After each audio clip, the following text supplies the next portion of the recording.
The advertisement had cost him $4.30, and Thomas Hale had read it back to himself 3 times before he handed it across the counter at the Dodge City post office. Seeking arrangement of matrimony. Farmer, widower, 41 years, 160 acres, under cultivation, Meade County, Kansas. Comfortable home.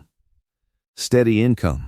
Seeks capable woman of good character, willing to work, no objection to ranch life. Correspondence welcome. He had not written. Lonely. He had not written, the house makes a sound at night that a man cannot describe and cannot stand. He had not written any of the true things, because a man advertising for a wife in a newspaper circular did not write the true things. He wrote what he had to offer, which was land and labor and a house that kept the weather out, and he waited to see what came back. What came back, after 3 months and 2 false starts, one woman who had written beautifully and arrived already engaged to a man in Wichita. One who had not written at all, but simply appeared on the stage and announced herself and then left on the same stage when she saw the condition of the road, was a letter from a woman named Vera Marsh of Springfield, Missouri. That said the following: I am 38 years old, and I have been a school teacher for 14 years, and I am a capable woman, and I know it. I can cook, preserve, sew, tend animals, and keep accounts. I have no objection to ranch life as I was raised on a farm. I will not pretend to be something I am not, and I expect the same courtesy in return. If that suits you, write back. If it does not, I wish you well regardless. Thomas had read it twice. Then he had written back. The agency fee was $22. He had thought of it as the cost of seriousness, of getting the thing done right. He had told himself it was a practical arrangement for a practical problem, which was that a man alone on 160 acres in Meade County, Kansas, in the autumn of 1881, was a man losing ground, and he needed help. He had not let himself think of it as buying a wife. But that was, in the stripped-down language of what had actually happened, what he had done. He drove to Fowler on a Tuesday to meet the stage. Thomas Hale was not a romantic man. He had been married once to a woman named Anna, who had died of typhoid in the summer of their 8th year. And he had grieved her the way a quiet man grieves, which is deeply and without anyone knowing the depth of it. He had kept working because the land required it. He had kept the house because Anna had loved it. He had kept the yellow curtains she had sewn for the kitchen window because taking them down felt like something he was not ready to do, and then enough years passed that they were simply part of the kitchen, faded and familiar. There were other things he had kept without meaning to. The habit of setting 2 cups out in the morning before he remembered. The way he angled the lamp toward the other chair in the evenings. He had stopped doing both of those things by the 3rd year, but he had noticed the stopping, and the noticing had its own weight. He was not looking for Anna again.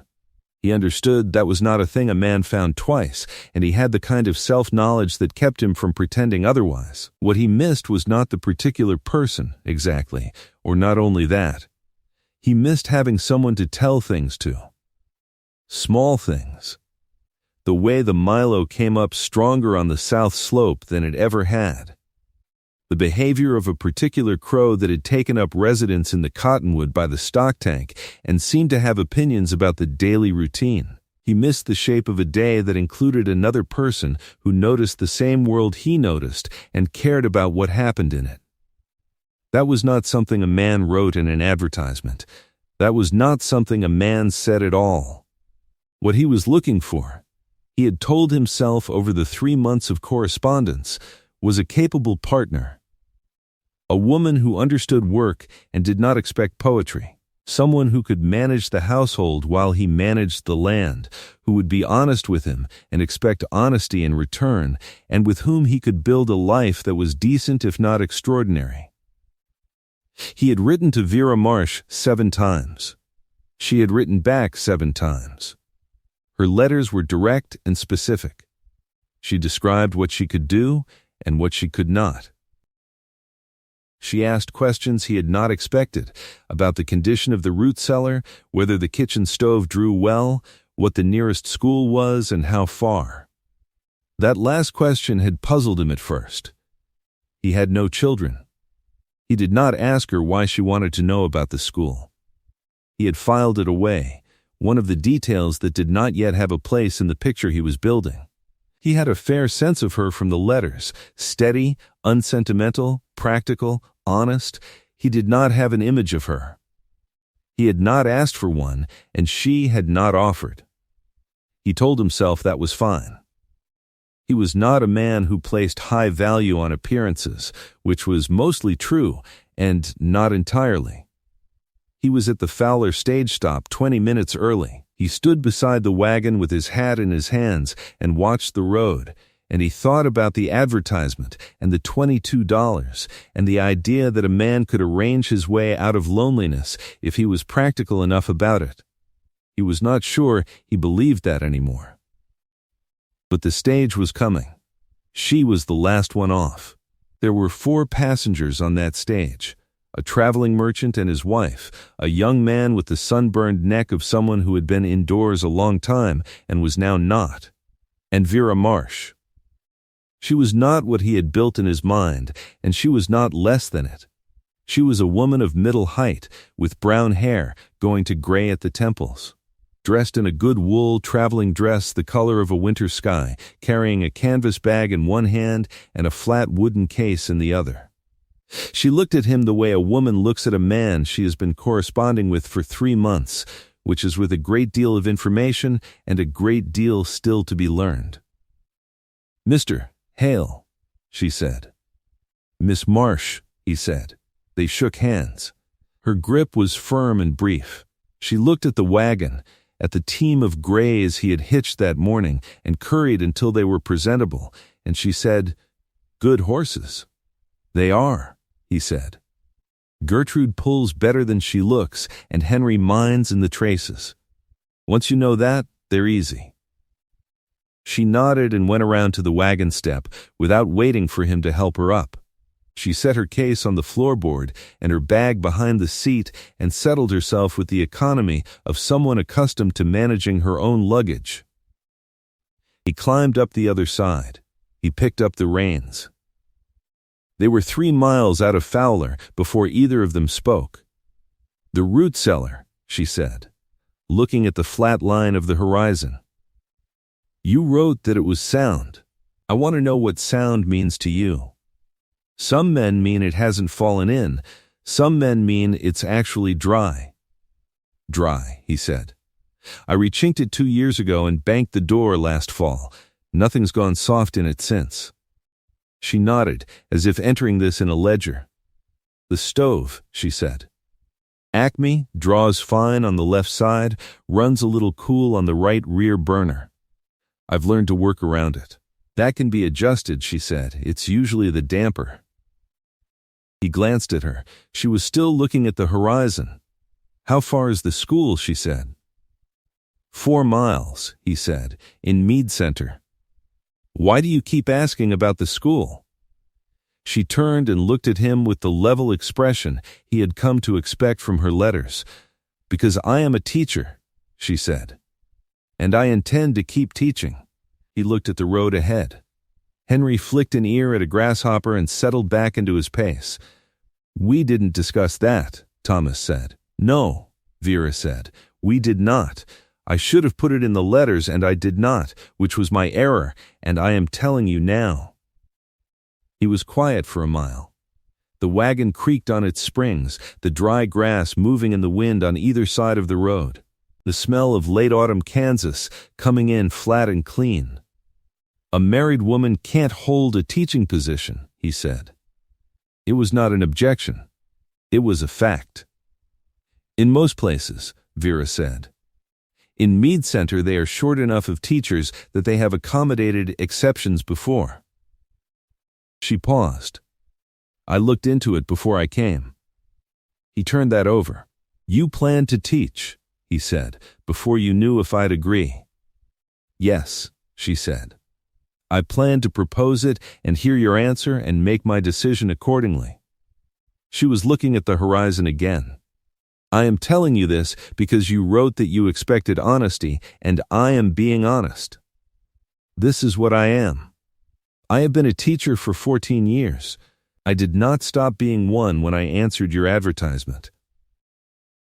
Thomas Hale drove in silence the rest of the way to the farm, and Vera Marsh sat beside him and did not press him for an answer, and the Grays moved steady down the road in the low October light. She looked at the house without any expression he could read. It was a frame house, 2 rooms up and 2 down, which was more than most. With the yellow curtains Anna had sewn still in the kitchen windows, faded now to the color of old hay. There was a lean-to on the south side that served as a washroom and storage, and a good barn and a chicken yard with 12 birds currently in residence, and the root cellar he had described, and a kitchen garden that was done for the season, the beds turned and banked. Vera set her case and bag on the porch and looked at all of it in a systematic way, the way a woman who is thinking practically looks at a property she is being asked to take responsibility for. "The curtains want replacing," she said. "My wife sewed those," he said. She looked at him. Just for a moment, something shifted in her expression. Not pity. Something more careful than that. "Then they can stay," she said simply, and picked up her case and went inside. He had thought there would be more difficulty. He had braced himself for it, some adjustment period, some friction around the terms of the arrangement, some conversation about the teaching that he was going to have to work out what he thought about. He had expected to feel the wrongness of a stranger in Anna's kitchen, the displacement of it. He did not feel that exactly, what he felt the first evening watching Vera Marsh move through his kitchen with the purposeful efficiency of someone who had assessed a workspace and was now operating in it, was something closer to surprise. She had found the problem with the stove damper within 20 minutes of arrival and adjusted it with a piece of wire from his tool shelf. She had located the flour barrel and the lard tin and the coffee without asking, and had supper on the table before dark, salt pork and beans and cornbread that she had mixed by feel without a recipe. And she had set 2 places at the table and poured 2 cups of coffee and sat down across from him as if they had been eating at the same table for years. "The teaching," he said when supper was half done. She put down her fork. "I have 12 months to make up my mind," he said. "That's what the agency arrangement allows for. After that, we make the marriage permanent. Or we don't." He looked at his plate. "I'm not going to tell you no about the teaching." "Because you haven't decided," she said. "Because it's your work," he said. "And you were right that you should have put it in the letters, but you were also right that it's what you are. And a man doesn't ask a woman to stop being what she is." Vera Marsh looked at him for a long moment. Something moved through her face that was not quite what he expected. It was not gratitude or relief.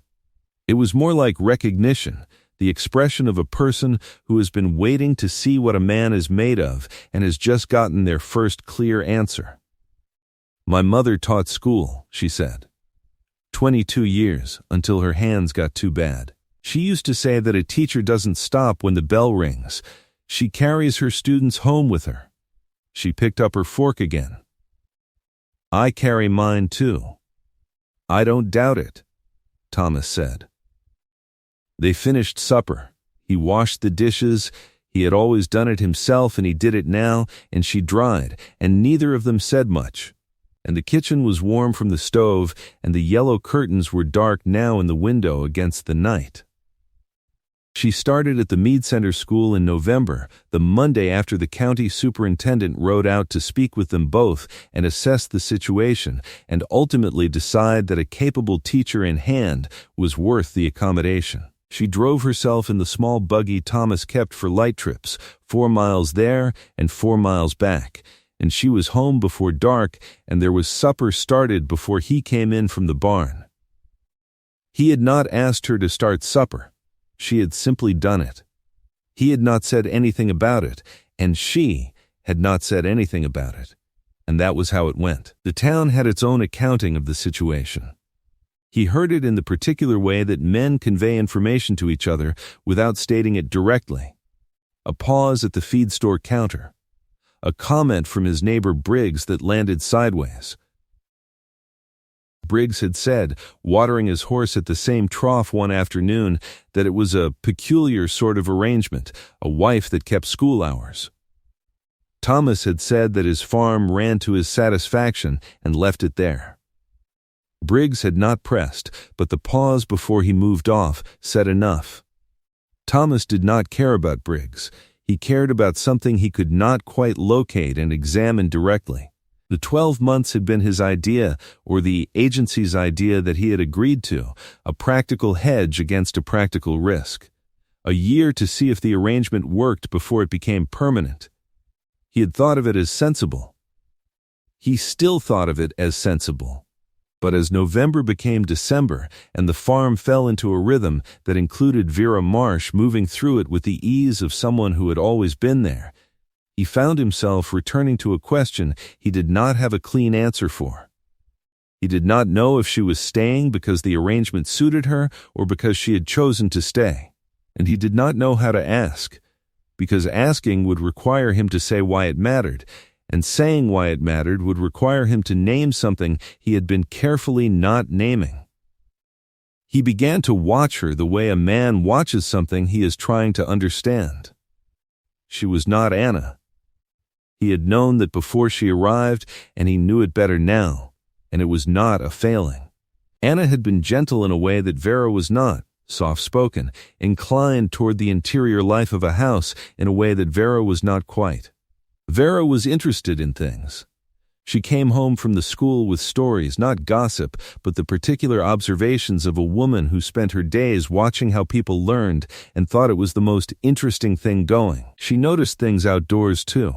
She told him one evening in late November that there were mountain plovers in the south field, which was unusual for the season, and when he looked at her, she described the bird precisely enough that he knew she had not mistaken it.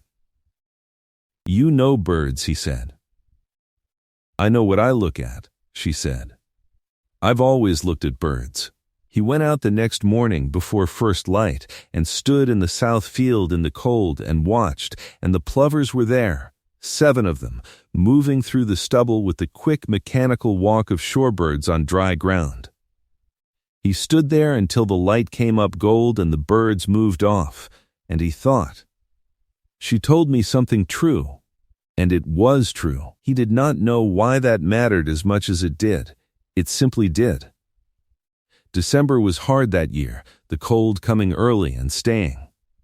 He found her one morning in the barn before he had gotten there himself, breaking ice on the water trough with the back of the hatchet the same way he did it, and the job was half done before he arrived.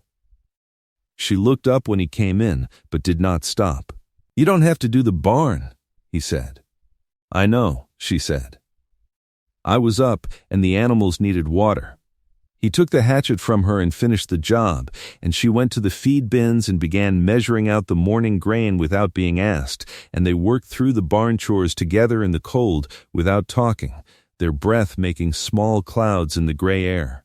And when they were done, they walked back to the house in the dry snow, and she put the coffee on, and he built the fire up, and he thought, "We have been doing this for 6 weeks, and it feels as though we have been doing it for years." He did not say that. He went out to check the stock tank on the far pasture, and he thought about it all the way there and all the way back. In January, she brought home a boy. Not permanently, she explained it carefully and seriously, the way she explained everything. His name was Carl Dietrich. He was 9 years old. He was the youngest of 6 children on a homestead that had been hit hard by the early cold. His father had lost 2 fingers to frostbite in November and could not work the place properly. And Carl was the one who walked the 4 miles to school every morning, because learning was the one thing his family had decided to protect no matter what else went. Carl walked 4 miles in January in Kansas with boots that had holes in them that had been stuffed with rags. Vera had looked at those boots and she had looked at the boy, and on a Friday afternoon she had put him in the buggy and brought him to the farm. "He'll sleep in the storeroom," she said to Thomas, "if you'll clear it. I'll make it warm enough. He can go home weekends. His family knows." Thomas looked at the boy, who was standing in the kitchen doorway with the wary stillness of a child who had not been sure what would happen when they got here. "Carl," Thomas said. The boy looked at him. "Can you split kindling?" "Yes, sir. Go around to the woodpile. There's a hatchet on the stump. I'll come show you the size I need." The boy went. Thomas went to the storeroom and began moving boxes. He did not say to Vera, "This is your doing and I'm not sure about it." He did not say, "We are not married yet and you've brought a child into my house without asking me." He said nothing at all, because when he had seen the boots with the rags in them, there was nothing to say. There was only the storeroom to clear. Vera came and stood in the storeroom doorway while he moved the second crate. "I should have asked you first," she said. "You should have," he said.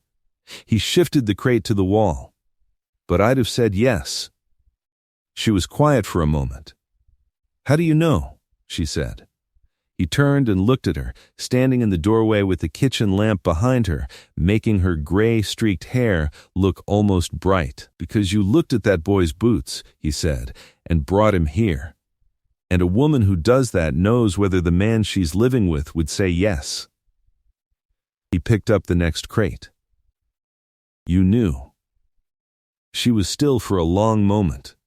Then she went to get the extra blankets from the chest in the upstairs room. Carl Dietrich ate supper with them that evening, and the 2 evenings after, and on Sunday morning, Thomas drove him home in the wagon with a sack of flour and a side of salt pork that he did not explain, and that Carl's mother did not refuse. When Thomas came home, Vera was at the kitchen table with her students' slates laid out, and she was marking them with the particular absorbed expression of a woman entirely in her work. He stood in the doorway and watched her for a moment. He was 53 days from the end of the 12-month arrangement. He had been aware of this for several weeks. He had been aware of it in the way a man is aware of a thing he is not yet ready to name. He went to the stove and poured himself coffee, and he thought about what he was going to say and how he was going to say it, and all the things he thought of sounded wrong, so he sat down at the table across from her and waited until she had finished the slate she was marking. She looked up. "I'd like to talk about the 12 months, he said. She set the chalk down. She looked at him with the steady, direct expression he had come to understand meant she was going to tell him the truth no matter what it cost her. "I need to say something to you first," she said, "about what I came here for." He waited. "I answered your advertisement," she said, "because I was 38 years old, and I had been a teacher for 14 years, and I was tired of the particular kind of tired that comes from doing good work alone. Not from the work itself, from the alone part." She looked at her hands, flat on the table.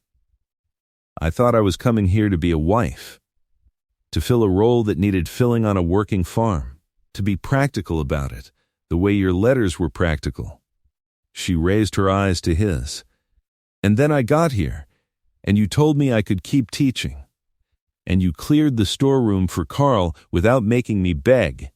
And you went out to look at the plovers I told you about." He was very still. "I am not here to be your wife," she said. "Not the way the arrangement meant it. Not the role. I'm here because this is where I want to be, and that is not the same thing, and I think you should know the difference before you decide anything about the 12 months. Thomas Hale looked at the woman across his table, in his kitchen, under his wife's faded yellow curtains, and he understood what she was telling him. She was not refusing the future. She was refusing the contract. She was telling him that she had come for one reason and was staying for another, and that the second reason was real in a way the first had never been, and that she needed him to know it. He picked up his coffee cup. He put it down. "Vera," he said. She waited. "I drove to Fowler to collect a capable woman who would help me keep the farm and the house," he said. "I've thought of it that way since August. practical, sound arrangement. He looked at the table. I went out in the dark at 5 in the morning in December to look at birds because you told me they were there. I didn't do that for the arrangement. Something happened in her face, quiet and deep, the way deep things move. No, she said. I didn't think you did. The 12 months can end whenever you'd like, Thomas said. What comes after it is up to you. She looked at him for a long moment. The stove ticked. Outside, the January wind moved against the house and did not get in. The yellow curtains hung still in the lamplight, faded and familiar and exactly where Anna had put them, in a kitchen that had become, without Thomas Hale quite noticing when it happened, a room where 2 people lived. I'd like to stay, Vera said. That's what I'd like. They married in March in the Mead Center Church on a morning that came in warm enough to leave coats on the wagon seat. Carl Dietrich was there with his family, the father's hand still bandaged, but both of them upright in the 3rd pew. The county superintendent sat in the 4th, which Thomas suspected was Vera's doing. She wore the wool dress the color of a winter sky because it was the best dress she had, and she carried nothing because she had not thought to bring flowers and had decided she did not need them. She stood beside him at the front of the church and spoke the words in the same clear, level voice she used for everything. And Thomas spoke his, and the whole thing was done in 20 minutes. On the drive home, she was quiet for a while, watching the flat country open up around them, the March light pale and clean on the grass, beginning to show green at the roots. The south field wants turning, she said finally. Week after next, he said, once the ground softens past the first 2 inches. She nodded. He drove. The Grays moved steady down the road with Henry minding in the traces the way he always did, and Vera sat beside him with her hands in her lap and her face toward the prairie she had decided was hers. That evening, she replaced Anna's yellow curtains. She did not throw them away.